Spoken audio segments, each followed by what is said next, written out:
et bienvenue dans une nouvelle vidéo. Aujourd'hui, comme chaque vendredi, on se retrouve pour faire une partie de deviner la palette de fard à paupières. Je rappelle le principe si vous ne le connaissez pas déjà. J'ai utilisé aujourd'hui une palette de fard à paupières bien particulière pour créer ce look.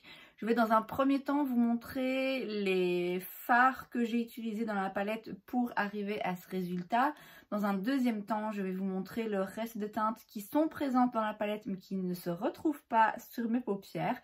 Le but étant pour vous de deviner le plus rapidement possible de quelle palette il s'agit.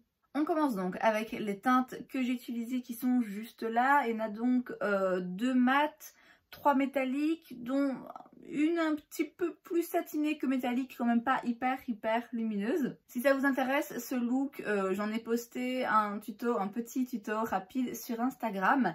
Et donc j'ai commencé par le bleu, je l'ai placé en fait où je voulais qu'il soit, donc ici vers le coin externe en le ramenant un petit peu et aussi vers le coin interne. Et ensuite j'ai commencé à le dégrader tout doucement et à l'étirer un petit peu. J'ai ensuite utilisé cette teinte que j'ai placée du coup au centre de la paupière. J'ai pas fait un cut crease ou quoi, j'ai été assez simple, mais du coup j'ai été très doucement puisque le bleu et l'orange en principe ils s'estompent pas très bien. Donc j'ai d'abord été avec cette teinte-ci, donc en plein milieu là de mon œil.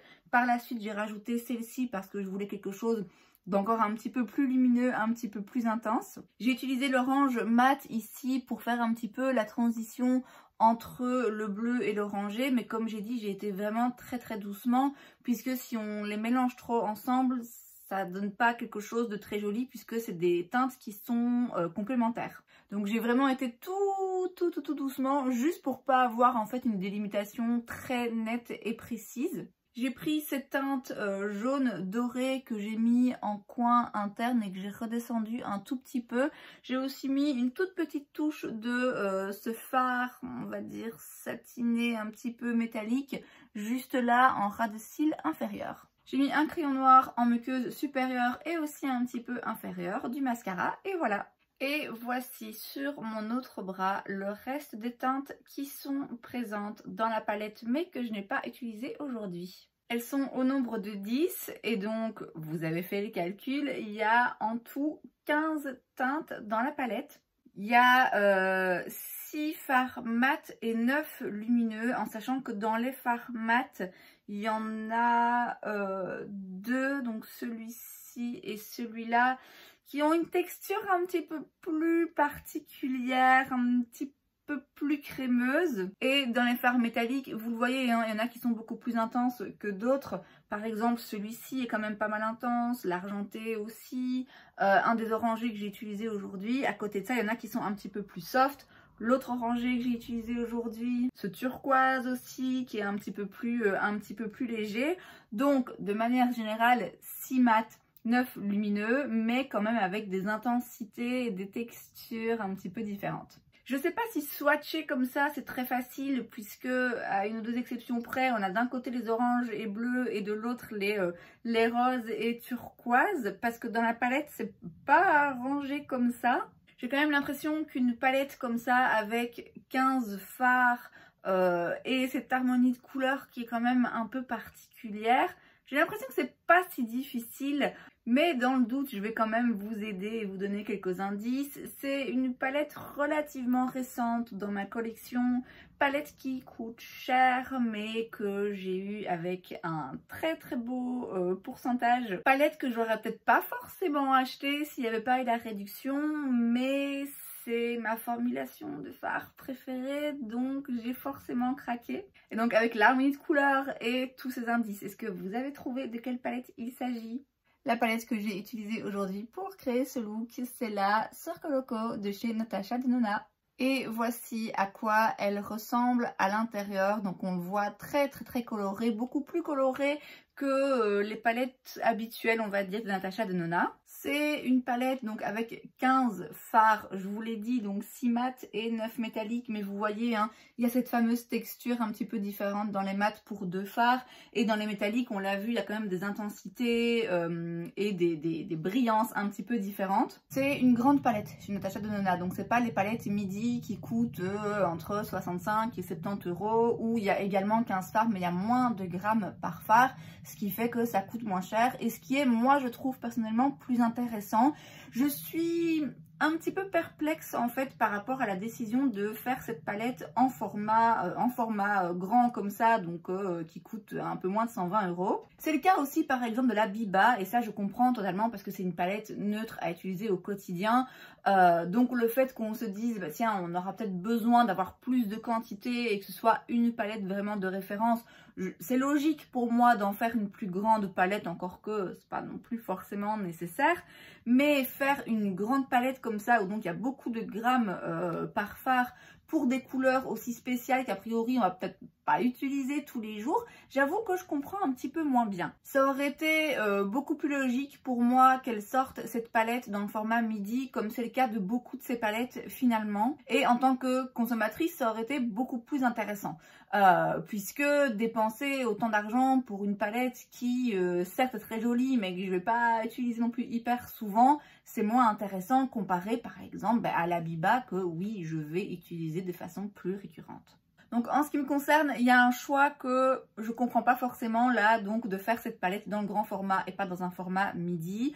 Je vous l'ai dit, si elle n'avait pas été soldée, franchement, je l'aurais pas achetée. Elle est très jolie, il y a des très belles couleurs dedans, et Natasha Denona, vous savez, c'est ma formulation de fard préférée. Donc à chaque fois, forcément, j'ai un peu envie quand même. Mais au vu de l'harmonie de couleurs, de la présence de bleu, même si j'en ai utilisé aujourd'hui et que je les aime bien, et du fait qu'elle soit chère, moi de base cette palette elle m'intéressait pas plus que ça, et puis en bonne consommatrice que je suis, elle était soldée je pense à 50% à un moment donné là chez Sephora, et donc du coup j'ai pas pu m'en empêcher. J'ai vu ça comme une opportunité, c'était pas un énorme risque en soi puisque je vous le dis, hein, moi la formulation des fards chez Natasha Denona je l'aime beaucoup, donc voilà, c'était une palette que je te garantis d'apprécier, d'aimer la formulation, donc le risque n'était pas énorme, mais quand même c'était des couleurs que a priori j'utilise pas forcément tous les jours. En ce qui concerne la qualité, je passe dessus vite fait parce que il n'y a aucun souci, c'est les fards Natasha Denona, donc c'est très bien. Ce bleu, j'ai trouvé qu'en l'estompant, il s'estompe peut-être un petit peu trop, il disparaît peut-être un peu trop. Mais bon, en même temps, les fards bleus, surtout bleu un peu mauve comme ça, c'est pas les plus faciles à formuler, donc passons. La distribution entre fards mat et fards métalliques, bon, il n'y a peut-être pas beaucoup de fards mat à mon goût, mais enfin voilà, ça on peut encore dire que c'est un détail. Ce qui me chagrine un petit peu plus dans cette palette, c'est l'harmonie de couleurs. Alors elle est très jolie, elle est très spéciale, j'ai du mal à trouver une autre palette qui a ce genre d'harmonie, ce genre de couleurs. J'aime beaucoup le fait qu'il y ait vraiment 4 teintes qui se distinguent. Ici vous avez les teintes roses, vous avez à chaque fois un clair, un foncé, un métallique. Les bleus, vous avez ici un fard mat et 2 métalliques. Les turquoises, pareil, qui se distinguent en texture et en intensité. Et puis les orangés. Et j'aime beaucoup ça parce que moi, directement, quand j'ouvre cette palette, je sais vers quoi j'ai envie de me diriger. Et pour moi, tout de suite, malgré le fait que vous savez, j'aime pas trop les fards bleus d'habitude, j'ai eu envie de créer un look dans lequel on remarquait le contraste entre les bleus et les orangés, vu que ce sont 2 couleurs justement qui contrastent. Je trouve ça assez intéressant de faire un look avec ces 2 couleurs-là. Et un petit peu de la même façon, j'ai envie de combiner directement les turquoises et les roses, en sachant aussi qu'on peut faire des choses un petit peu plus, qui se fondent un petit peu plus dégradées, où on se concentre sur les turquoises pour arriver vers les bleus, ou les orangés pour arriver vers les roses. Enfin voilà, je trouve quand j'ouvre cette palette que l'harmonie de couleurs, les couleurs choisies font que tout de suite j'ai des idées de look bien précis. Ceci dit, il y a deux teintes pour moi ici qui sont moins utiles. Je ne vais pas dire qu'elles n'ont rien à faire là parce que j'en ai utilisé une aujourd'hui.